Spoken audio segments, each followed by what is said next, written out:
Vamos a nuestras Biblias, a Hechos, el libro de los Hechos, capítulo 4.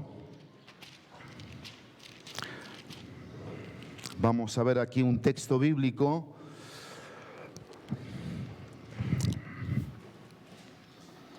El libro de los Hechos, que se le titula Hechos de los Apóstoles, otros le han titulado, y yo estoy a favor de eso, Hechos del Espíritu Santo, ¿sí? Es un libro transicional, porque marca una transición de los evangelios que tenían que ver con la ley, ¿sí? Y con la iglesia, el nacimiento de la iglesia, la llegada del Espíritu Santo, Pentecostés, Hechos capítulo 2.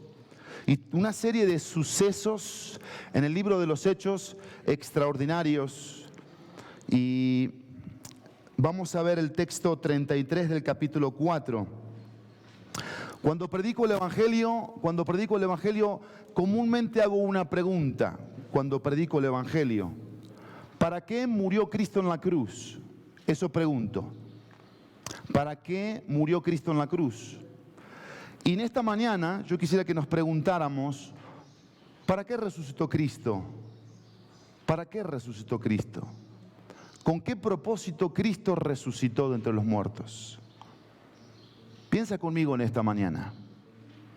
¿Cuál es el propósito de que Cristo haya resucitado de entre los muertos? Y vamos a leer juntos en la Nueva Biblia de las Américas, luego vamos a leer en la NTV, y si llegáramos a encontrar la TLA. Yo tengo 3 versiones que quiero compartir contigo de un mismo texto, ¿sí? Hechos 4:33 dice conmigo: con gran poder los apóstoles daban testimonio de la resurrección del Señor Jesús y había abundante gracia sobre todos ellos. ¿Sí? Esa es la Nueva Biblia de las Américas. Ahora vamos con la NTV. Dice: los apóstoles daban testimonio con poder de la resurrección del Señor Jesús y la gran bendición de Dios estaba sobre ellos.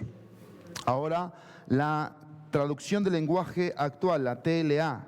Estamos en el mismo texto, dice: llenos de gran poder, los apóstoles enseñaban que Jesús había resucitado. Punto. Dios los bendecía mucho. Este es el texto que nuestros pequeños van a memorizar.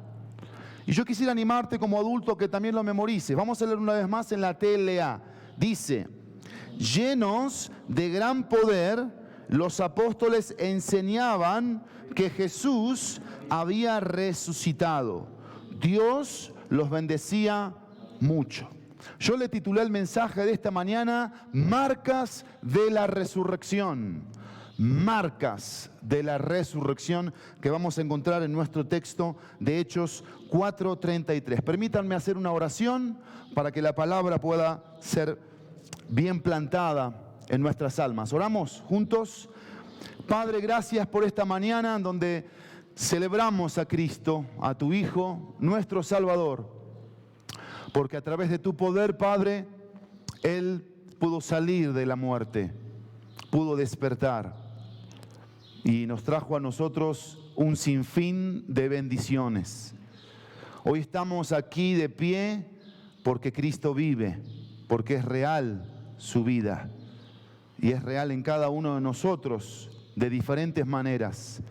Padre, que tu mensaje pueda hacernos reflexionar, hacernos pensar, pero también hacernos decidir. Gracias, Padre, por estas marcas de la resurrección de Cristo. Gracias por tu palabra y por cada alma aquí que tú vas a poder hoy tocar por tu Espíritu, por tu presencia. En tu precioso y poderoso nombre, Jesús. Amén y amén. Entonces estamos en Hechos capítulo 4, versículo 33.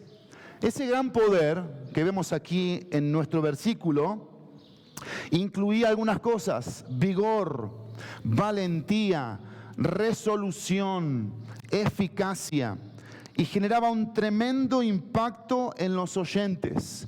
Pero no solamente eso, sino señales exteriores de parte de Dios. Recuerden que los discípulos de Cristo, una vez que Jesucristo ascendió al cielo, empezaron a ser instrumentos en donde Dios, a través de ellos, generaba los mismos milagros que Cristo, y aún después milagros más poderosos se pudieron llegar a ver, que aún cuando pasaban los apóstoles, la sola sombra de los apóstoles generaba sanidad en las personas que los rodeaban. Hay un poder misterioso con los que dedican sus vidas al Señor. Presta atención a esto. Un poder misterioso con aquellos que dedican sus vidas al Señor.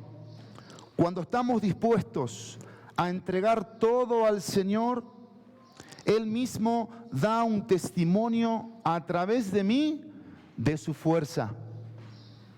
Pero cuando estoy dispuesto ¿a qué? A entregarle todo al Señor. Y eso es lo que vemos en estos hombres, en los discípulos de Cristo. ¿Ya te estás dando cuenta de algo? Yo pienso como pastor que en este domingo hay muchos mensajes de la resurrección de Cristo alrededor del mundo. Desde que despierto puedo ver que personas escriben mensajes de que Cristo resucitó. Llevo 9 años predicando en esta iglesia acerca de la resurrección de Cristo. Y cuando voy a las Escrituras, voy a la presencia de Dios y le pregunto qué es lo que tú tienes para mí y qué es lo que tú tienes para tu pueblo, Él trae este texto de Hechos 4:33. Donde hay algo interesante aquí que tú y yo tenemos que descubrir en esta mañana. Tú no te puedes ir de aquí sin descubrir lo que este texto de Hechos 4:33 nos quiere decir. No te permitas salir de este lugar sin entender, más allá de todo lo que yo te vaya a predicar, lo que Dios quiere transmitirnos a través de este texto. El enfoque es Jesucristo, la persona de Jesucristo, lo que sucedió a través de la persona de Jesucristo. Cristo resucitó, Él está vivo, es un hecho real, eso sucedió. Pero la pregunta es, ¿con qué propósito? La pregunta es, ¿qué de aquellos que sucedieron después de un Cristo vivo, pero un Cristo que ascendió, un Cristo que está a la diestra del Padre, qué de aquellos? ¿Cómo le llamaban? Discípulos, apóstoles, seguidores de Cristo, pequeños Cristos. Y eso es lo que vemos aquí en este texto de Hechos 4:33. Miren, esto me impactó a mí. Si tuviéramos en nuestros corazones el poder de Pentecostés, tendríamos en nuestras vidas los frutos de Pentecostés. ¿Qué había en estos hombres y mujeres? Un gran poder y una abundante gracia. Esas son las dos marcas. Gran poder y abundante gracia. Y eso es lo que vamos a ver en esta mañana. Vamos a ir definiendo las palabras que salen en nuestro texto de Hechos 4:33. La primera, poder, significa fuerza, eficacia, ímpetu, capacidad, potencia, potestad. Eso significa la palabra poder. La palabra testimonio que encontramos ahí, dice que daban testimonio. Algo que se evidencia, pero también algo que se testifica, que se anuncia, que se dice. Resurrección, dice que daban testimonio ¿de qué?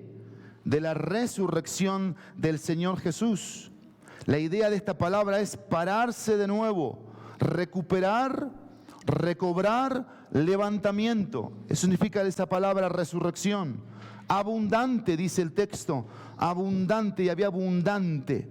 La palabra abundante habla de grande, de amplia, de enorme, algo grandemente. Esa es la idea de la palabra abundante. Y la última palabra, que es gracia, gratificante, influencia divina sobre el corazón y su reflejo en la vida. Esa palabra también significa gratitud, Fíjense esta definición de gracia: merecer aprobación. Merecer aprobación. Y estamos hablando de un Dios santo que nos aprueba a todos nosotros siendo pecadores a través de lo que Cristo hizo por nosotros. Eso nos justifica. No merecíamos aprobación, pero Él nos aprobó por gracia. Aprobar, congraciarte, donativo, favor, gozo, mérito. Todo eso significa gracia en este texto bíblico. Y esto me hace pensar a mí en lo siguiente. ¿En qué me hace pensar? No era un simple mensaje, ni simples mensajeros, era lo singular que portaban. Podemos ver si se puede quitar un poquito como eco o algo así. Si no, porque me distrae. Si no, me lo quito. Vamos de vuelta. Era un simple mensaje, no era un simple mensaje, ni simples mensajeros, era lo singular que portaban. Por favor, presta atención a eso. Era lo singular que portaban. ¿En dónde está en estos momentos tu enfoque en relación al mensaje? ¿En qué estás pensando en estos momentos en relación al texto bíblico? A cada una de las palabras que acabamos de ir definiendo. ¿Dónde está tu mirada? ¿Dónde está tu pensamiento? ¿Dónde está tu atención? ¿Qué crees que Dios te está queriendo decir a ti en la situación en la que hoy te encuentras? La circunstancia en la que hoy estás envuelto. Porque aquí es donde vamos a ver el mensaje de Dios para cada uno de nosotros.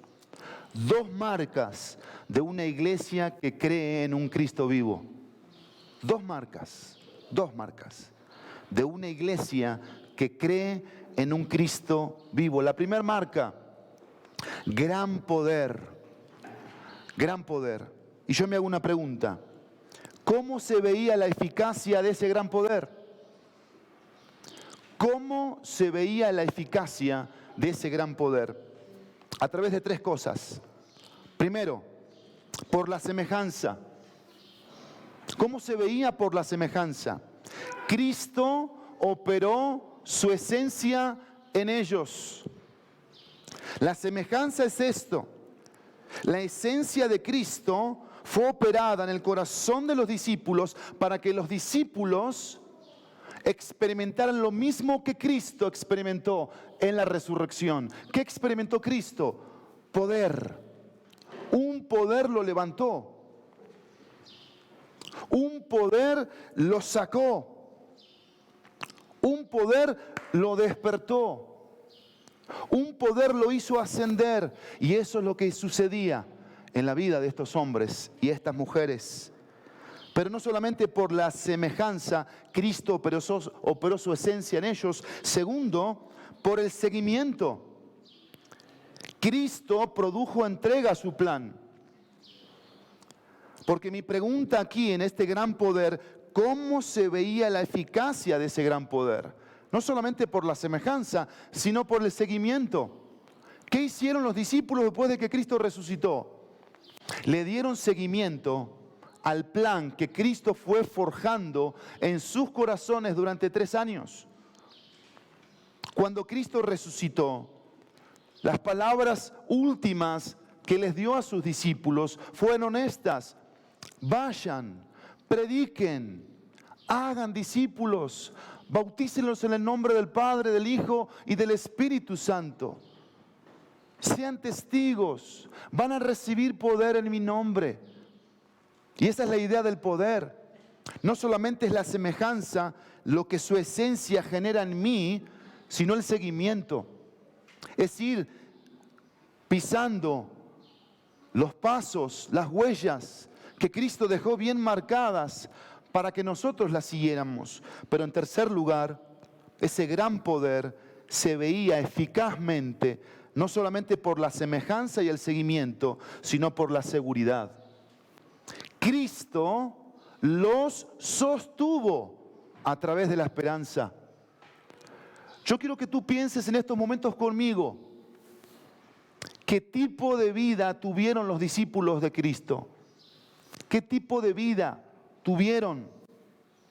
Una vida de sufrimiento, una vida de padecimiento, una vida de persecución, una vida de abuso, abusaban de ellos.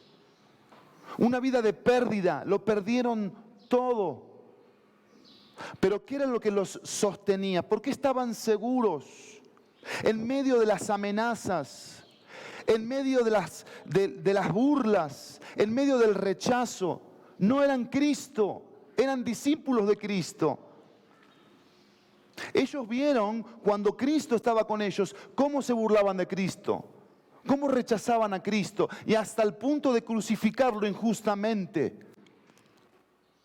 Pero hubo algo necesario para que hiciera un efecto trascendente en estos hombres comunes y corrientes como tú y como yo, sin letras, sin preparación académica, sin sustento económico. No tenían identidad, no tenían pasaporte, no tenían DNI. Vivían como extranjeros y peregrinos.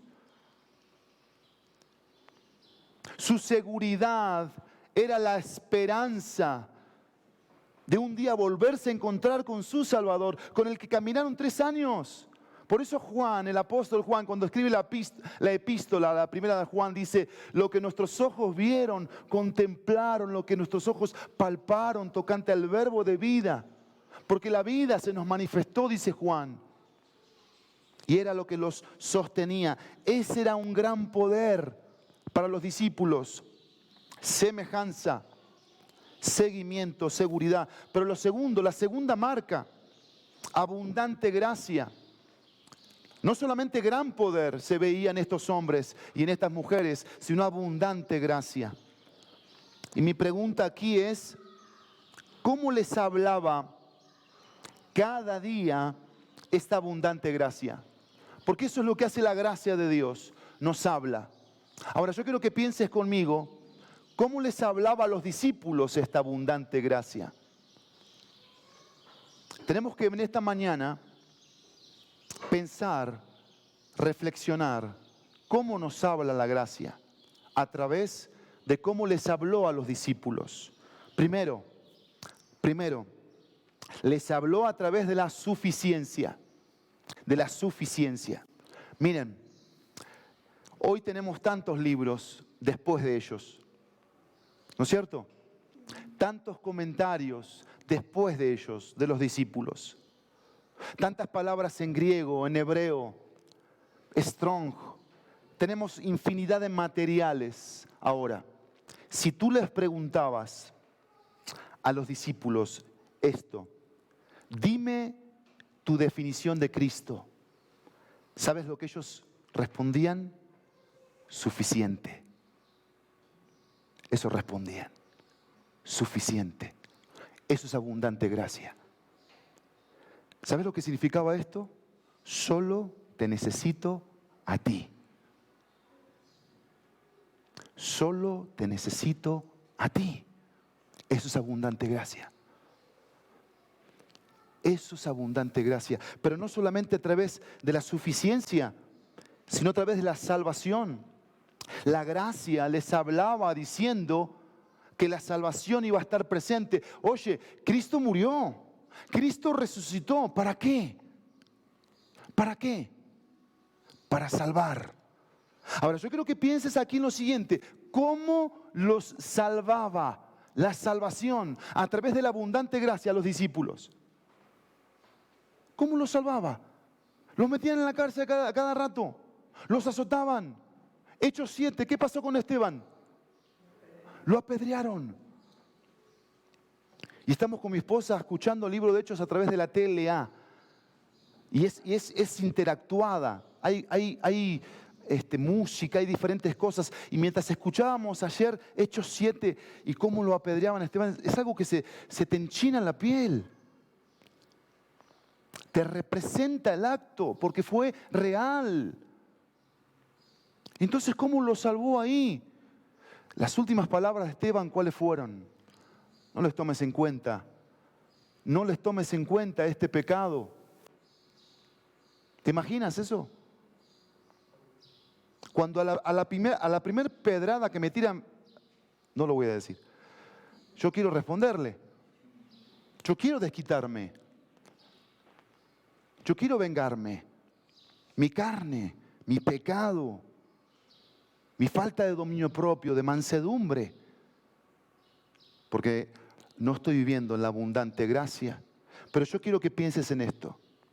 Esa salvación, para ellos, era con un solo propósito.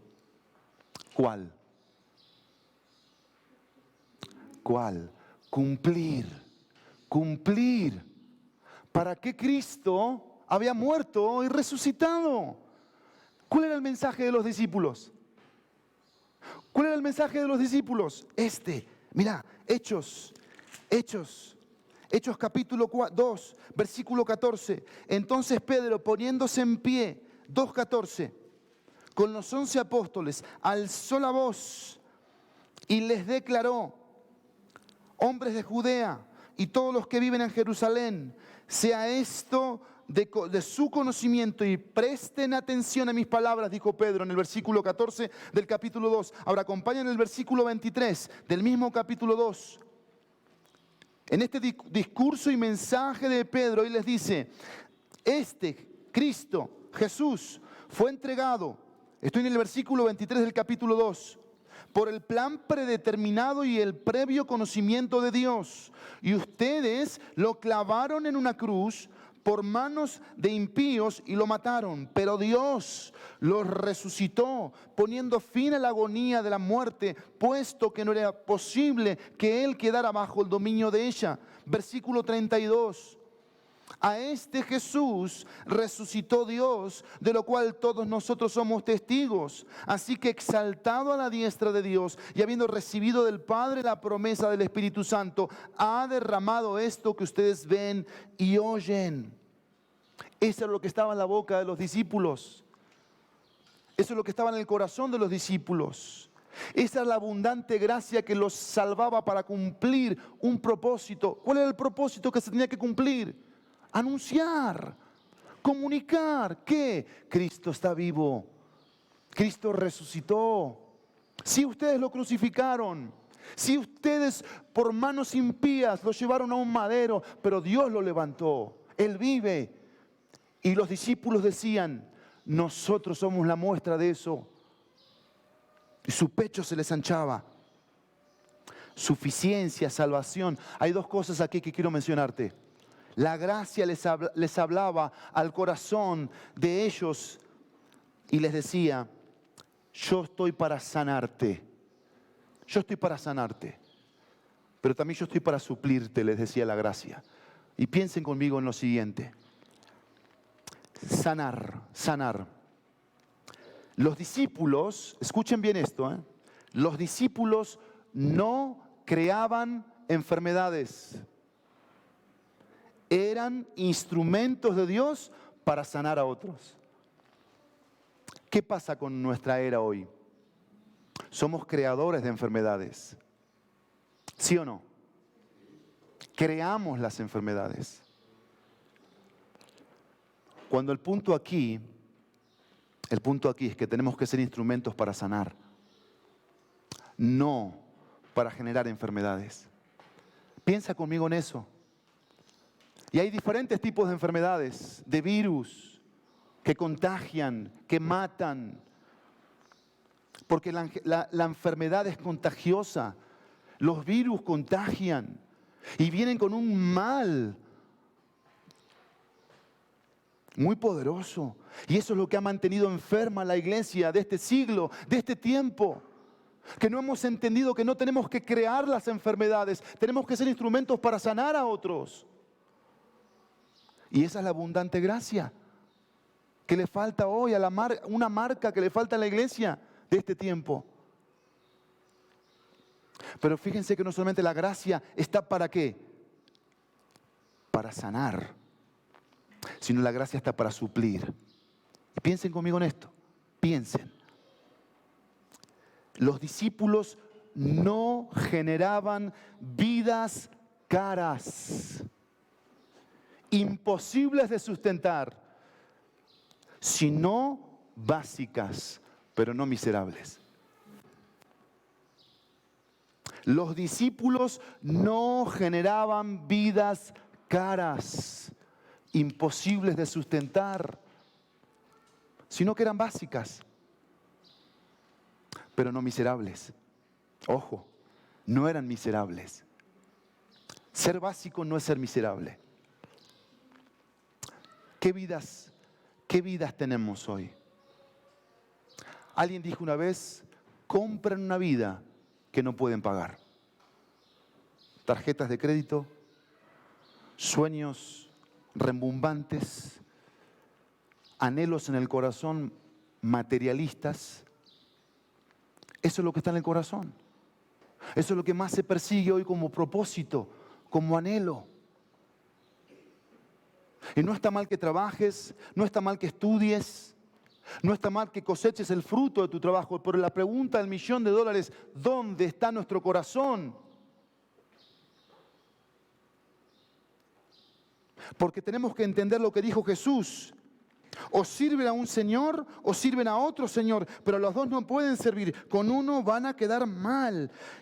Y la pregunta es, ¿con quién está quedando mal la iglesia de hoy? Porque la gente no llega, la gente no va a las misiones, al campo misionero, porque le sobra el tiempo. La gente no se reúne a orar porque le sobra el tiempo. La gente no hace compromisos de enseñar la palabra de Dios y discipular porque le sobra el tiempo, sino porque ha entendido que el tiempo no es suyo, sino que es de Dios. Los corazones generosos que ofrendan para que misioneros vayan y prediquen el Evangelio y salgan de sus fronteras y paguen un precio, no es porque les sobra el dinero, es porque han entendido que el dinero no es de ellos, es de Dios. Y miren la mentalidad pobre que tenemos y mediocre. ¿Qué pasa en el contexto de Hechos 4? ¿Qué pasa? Todas las cosas estaban en común. Tenían un alma y un corazón. Y dice la Biblia que todo lo que tenían venían y lo depositaban en los pies de los apóstoles. Y ahí va la mente mediocre y pobre que tenemos los creyentes. Y dicen, ¿qué dicen? Ah, pero hoy no lo podemos hacer eso con la iglesia. ¿Por qué? ¿Por qué decimos eso? Porque tenemos una mente pobre y mediocre. Porque nosotros pensamos en función de lo que otros han hecho allá afuera, que se han enriquecido a través de la religión. ¿Y qué hemos dicho de la religión? ¿Qué hemos dicho? ¿Qué hemos predicado? Que la religión es un invento del hombre para ganar dinero. Sí, es verdad, es verdad. Pero eso no es el propósito del Evangelio. Y tú no vas a rendir cuentas cuando llegues al cielo por esa filosofía barata, pobre, mediocre. Tú vas a rendir cuentas cuando llegues al cielo qué hiciste con tu tiempo, qué hiciste con tus recursos, qué hiciste con los talentos, para qué los usaste, en manos de quién los colocaste, en manos de mentalidad pobre, mediocre, barata. Por eso nos salimos de nuestras zonas de confort. Pero esa era la abundante gracia para ellos. Definieron una vida sustentable. Y la gracia se manifestaba en abundancia. Porque ahí dice que es abundante la gracia, es abundante. ¿Qué vida estás viviendo hoy? Déjenme terminar. Suficiencia, salvación, sanando, supliendo y termino, superando. La gracia les decía que había algo mucho más hermoso y sublime esperándoles. Eso les decía la gracia. Porque estaban en medio de pozos de desesperación, de angustia. Eran hombres Eran mujeres frágiles, como tú y como yo, vulnerables, con una naturaleza pecaminosa. Pero no solamente estaba eso, sino lo que los gobernantes, miren este capítulo 4, pero miren el versículo 1 en adelante, después de que Pedro y Juan sanan a ese cojo en capítulo 3, el capítulo 4, versículo 1, mientras Pedro y Juan hablaban al pueblo, se les echaron encima. Estoy en el capítulo 4, versículo 1, los sacerdotes, el capitán de la guardia del templo y los saduceos, indignados, porque enseñaban al pueblo y anunciaban en Jesús la resurrección de entre los muertos. ¿Qué hicieron? Les echaron mano, los pusieron en la cárcel hasta el día siguiente, pues ya era tarde. Pero muchos de los que habían oído el mensaje creyeron, llegando al número de los hombres como a 5.000. Pero vean lo que dice el versículo 5 en adelante, es impactante esto. Sucedió que al día siguiente se reunieron en Jerusalén sus gobernantes, ancianos y escribas. Estaban allí, fíjense qué fichitas estaban allí. El sumo sacerdote Anás, Caifás, buenas personas, ¿no? Puras de corazón, nobles, re amigos. Juan y Alejandro. Los Alejandro en esos tiempos eran pieles de Judas. Eran terribles. No lo digo por mis Alejandros de aquí, para nada. Pero esto sí. Dice, y todos los que eran del linaje de los sumos sacerdotes, o sea, pura fichita en ese lugar. Versículo 7, poniendo a Pedro y a Juan en medio de ellos, les interrogaban. Y miren qué pregunta les hacen. El pez muere por la boca. ¿Qué dice? ¿Con qué poder o en qué nombre han hecho esto? Y, dijo Pedro. Se le hizo agua la boca a Pedro. Entonces Pedro, lleno del Espíritu Santo, les dijo, gobernantes y ancianos del pueblo, dice, si se nos está interrogando hoy por causa del beneficio hecho a un hombre enfermo, ¿de qué manera esto ha sido sanado? Sepan todos ustedes y todo el pueblo de Israel que en el nombre de Jesucristo, el Nazareno, a quien ustedes crucificaron y a quien Dios resucitó entre los muertos, por él, este hombre se halla sano aquí delante de ustedes. Miren lo que dice Pedro aquí. Esto lo dice en su epístola después. Este Jesús es la piedra desechada por ustedes los constructores, pero que ha venido a ser la piedra angular. En ningún otro hay salvación, porque no hay otro nombre bajo el cielo dado a los hombres en el cual podamos ser salvos. Y miren el versículo 13, por favor, y saborémoslo porque estaban en peligro. Estaban en peligro. Estos eran leones, eran lobos, era gente muy mala. Pero miren lo que dice el versículo 13, esta gente corrupta. Al ver la confianza de Pedro y de Juan, dice el evangelista Lucas, y dándose cuenta de que eran hombres sin letras y sin preparación, se maravillaban y reconocían que ellos habían estado con Jesús. Abundante gracia. Y el recurso divino empieza a aparecer y empieza a obrar. Pero es necesario algo. Que entendamos que es con el recurso de Él, no el nuestro. Y a Él le encanta hacer esto. Esta semana fue esa la lección o una de las grandes lecciones que Él me mostró a mí. Y me llevó al ejemplo de Gedeón, en donde Gedeón, en medio de un tiempo dificilísimo, es sacado de la cueva, de ese escondite de miedo, de inseguridad, de pánico, y el ángel demuestra que él va a ser un guerrero para Dios, uno que iba a pelear por su pueblo, y le lleva con el ejército, y Dios le hace algo, le empieza a quitar recursos, y le empieza a quitar recursos. De 10.000 le quita recursos, y le quita recursos. ¿Para qué le quitó tanto recursos? Para que entendiera Gedeón que no era a través del recurso humano. Y esa es la misma lección que Dios le dio al apóstol Pablo, la misma lección que a Gedeón, que a los discípulos, que al apóstol Pablo. ¿Qué le dijo a Pablo? Pablo, bástate mi gracia, porque mi poder se perfecciona en la debilidad. Entonces, dice Pablo, me gloriaré más bien en mis debilidades, en que no tengo recurso, no sé cómo hacerle acá. Mi pecado me gana la carne, la naturaleza. El mundo me atrae, me seduce.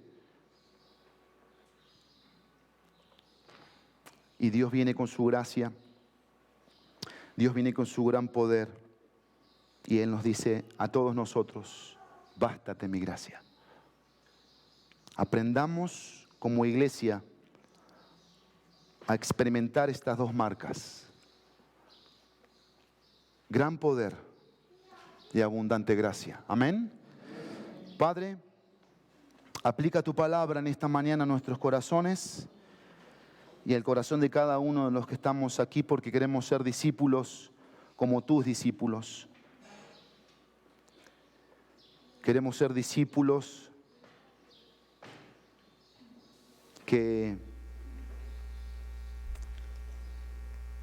experimentemos tu gran poder y tu abundante gracia.